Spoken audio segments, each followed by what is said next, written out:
Amen. Praise the Lord. At sa sandaling ito tayo po'y darako na po sa pinakamalagang bahagi ng programa na kung saan ang pagkikinig at pag-aaral po ng banal na salita nating malapig ng Jesus. Sa akin na pong binibigay ang buong pagkakataon sa ating beloved ordained preacher, beloved brother Boy Kaluya. Amen. Purihin po ang ating pinakamamahal na Panginoon. God bless you sa ating beloved MC, beloved brother Paulo. At nagpapaabot din po ako ng pagbati sa mga minamahal natin mga kapatid sa ating pinakamamahal na Panginoon.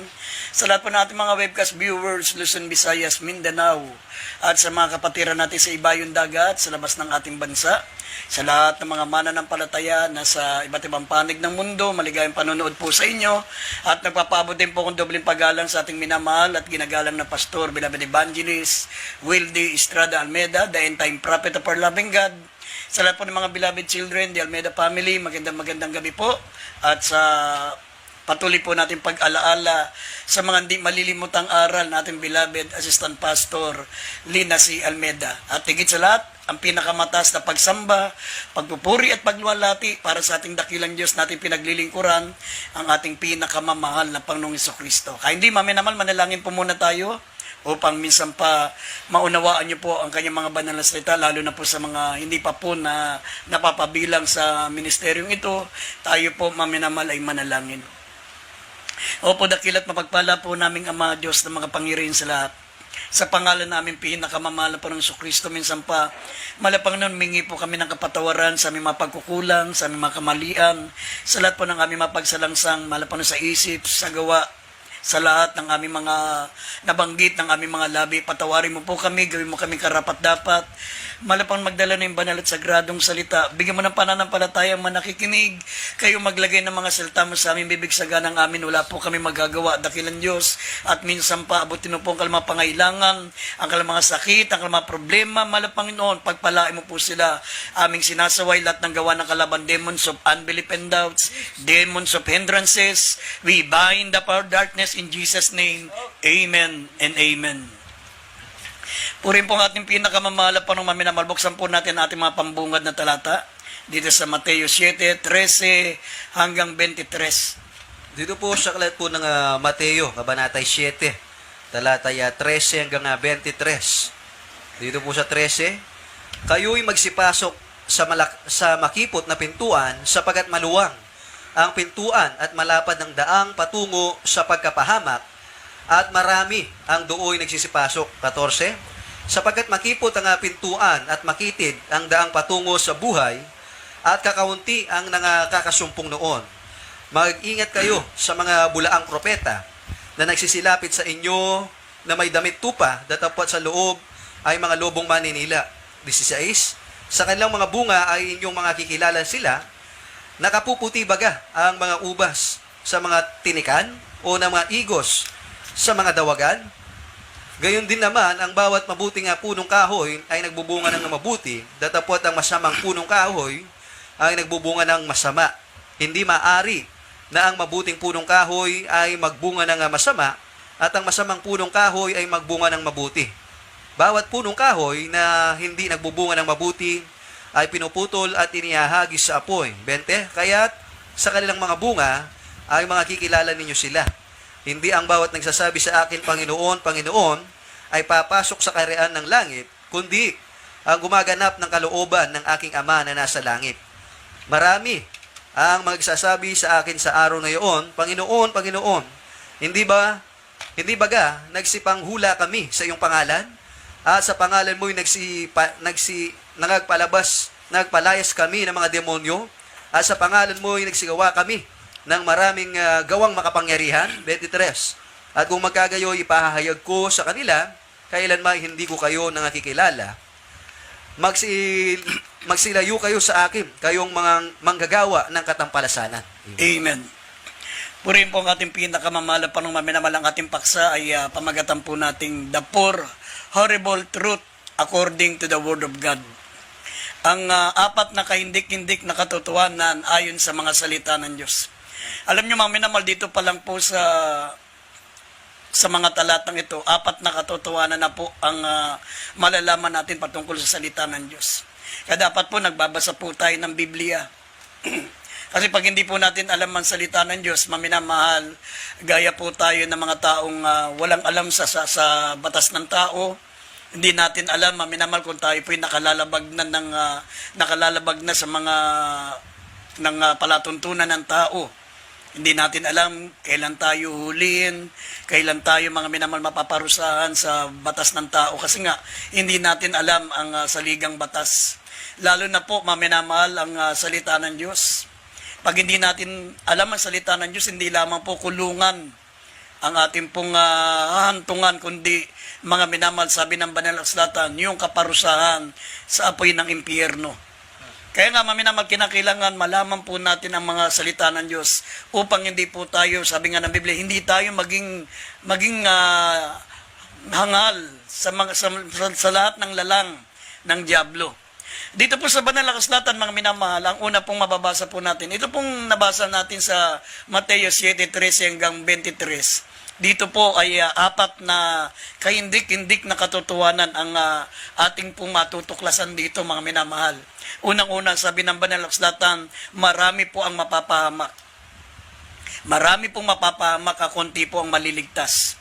Gaya na nabasa po natin sa Mateo 7:13 hanggang 14. Kaya sabi po nga po sa inyo, mga minamahal, dito lang sa mga talatang binasa natin. Kaya nga, ang salita ng Diyos, ang Banal na Kasulatan, ito po'y hitik. Mga minamahal, hitik sa katotohanan. Punong-puno ng katotohanan. Ito pa lamang talatang binasa natin, apat na kahindik-hindik na katotohanan na ang ating pong matutuklasan. Ang una po rito, mga minamahal, sabi ng Biblia, mas maraming mapapahamak kaysa sa madiligtas. Sabi rito, mga minamahal, sa Mateo 7:13 hanggang 14, sabi rito, kayo magsipasok sa makipot na pintuan, sapagat maluwag ang pintuan sa daan ng patungong kapahamakan at marami ang do'y nagsisipasok.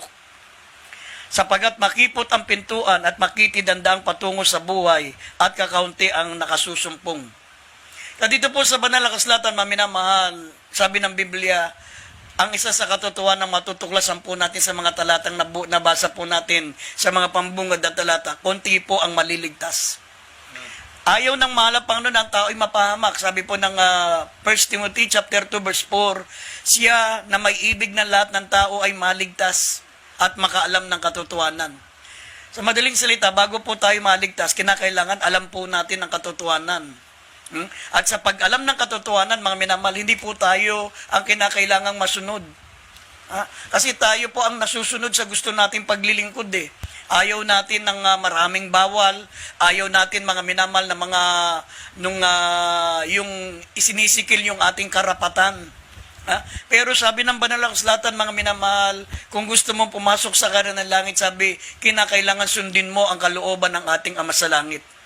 Sabi ng Biblia, mga minamahal, sa Isaiah 55 verse 8 and 9, your thoughts are not my thoughts, neither your ways are not my ways. Kaya kapag gusto mong maglingkod sa malapang noon, hindi dapat kinakailangan tayo ang nasusunod, tayo ang mamimili kung saang simbahan tayo pupunta. Pag malapit, doon lang tayo magsisimba. Pag medyo magarbo, maganda ang simbahan, air condition, yun ang gusto natin puntahan. Paano kung wala doon ang katotohanan? Kaya nga sinabi ko sa inyo, sa pagganap sa katotohanan, hindi po tayo ang kinakailangang masunod, kundi sabi ang kalooban ng ating Ama na nasa langit. Yan ang dahilan, maminamal, kung bakit marami pong mapapahamak. Sabi ng Biblia, makitid at makipot ang daan patungo sa buhay, kaunti ang nakasusumpong nun. Ngunit malapad at maluwag ang daan sa kapamakan at maraming ang doon ay nagsisiparoon. Mas maraming gusto nila ng kapamakan. Ayaw nila ng maraming bawal. Ayaw nila mga minamahal ng mga yung sinasaklawan, yung kanilang gusto. Kaya nga sabi ng Banal na Kasulatan, kung matutunghayan nyo dito sa Banal na Kasulatan, kinakailangan yung makitid at makipot na pintuan, kinakailangan pilitin mong pasukin. Kinakailangan magpilit ka. Hindi pwede, maminamal, na ikaw ang pinipilit. Ikaw ang sinusuyo. Hindi yung ang pagpasok sa Kaharian ng Langit, hindi pwede yung pusong mamon. Mga minamahal, kinakailangan magpilit ka. Sabi nga dito sa Lucas 3:74, sabi ng talata dito, mga minamahal, na kayo ay magpilit pumasok. sa makitid na makipot na pintuan sapagkat maraming nagdanais ngunit hindi mangyayari. Maraming magnanais pumasok sa kaharian ng langit pero hindi mangyayari. Kaya nga pagpasok sa kaharian ng langit, kinakailangan pilitin mo. Kung maaring dumaan ka sa makitid at makipot na pintuan, kahit dumaan ka ng patagilid, pilitin mo, mga minamahal, sapagkat ang daan ng kapamakan ay maluwag at malapad. Kahit 100 bus, sabay-sabay na pumasok, kasyang-kasya sa lugar ng kapamakan. Maluwag at malapad. Sabi nga ng banal na kasulatan sa Isaiah 5, talatang 14, ang impyerno po ay flexible.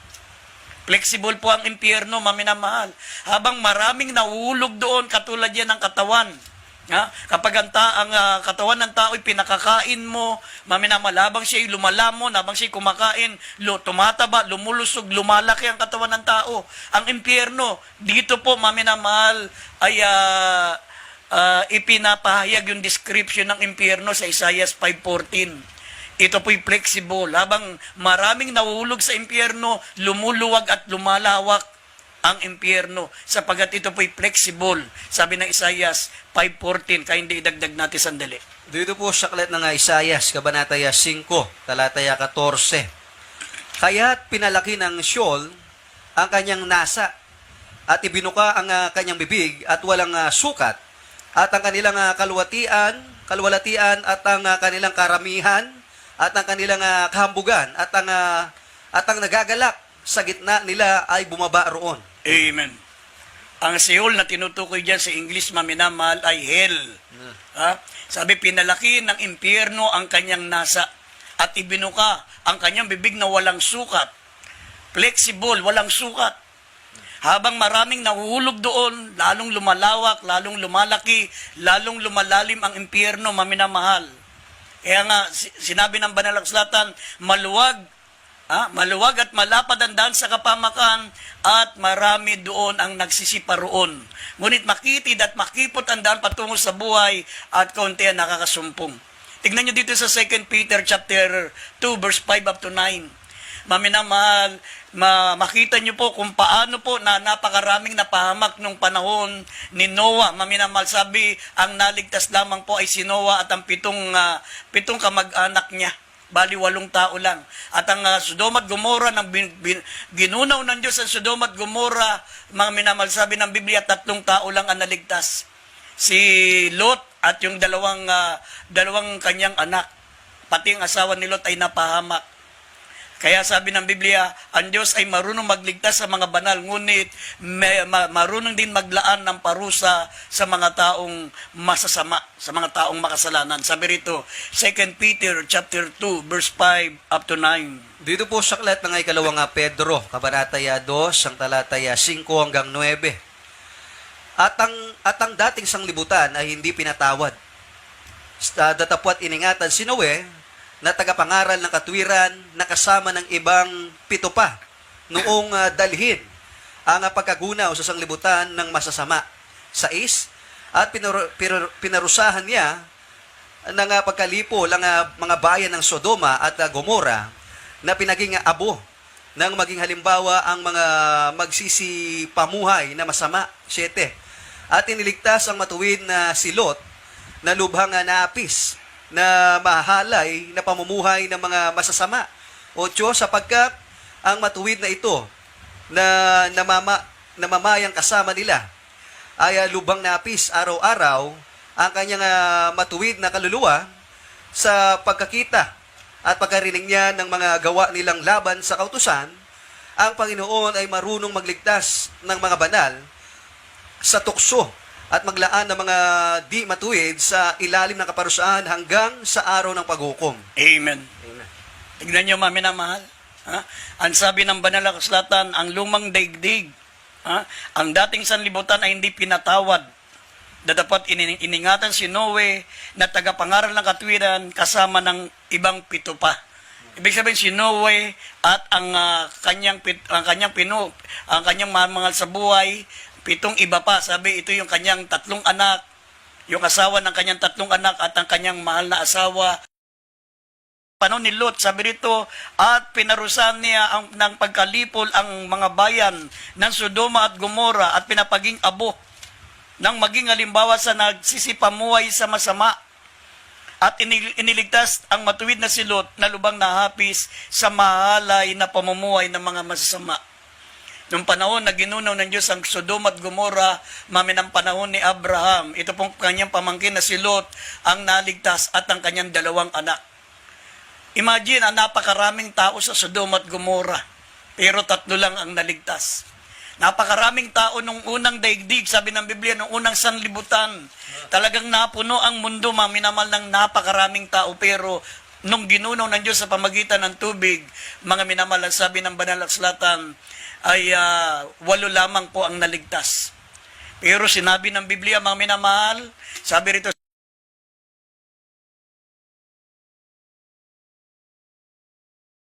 2 Peter chapter 3, verse 9, mga minamahal, ayaw ng Diyos na ang tao po'y mapahamak, kundi sila'y maligtas. Kaya nga, ang Diyos ay mapagpahinuhod.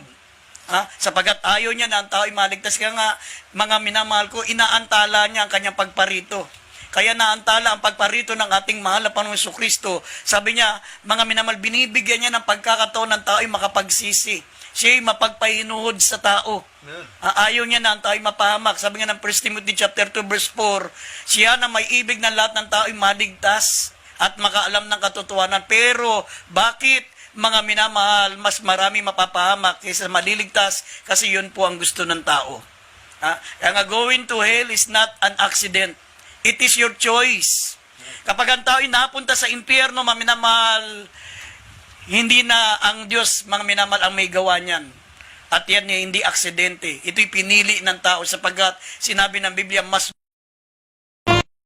ng nagniningas na apoy, mapupugnaw sa matinding init. Sabi po ng 2 Peter chapter 3, basahin natin, verse 9 up to 10. Basahin natin mga talata. Dito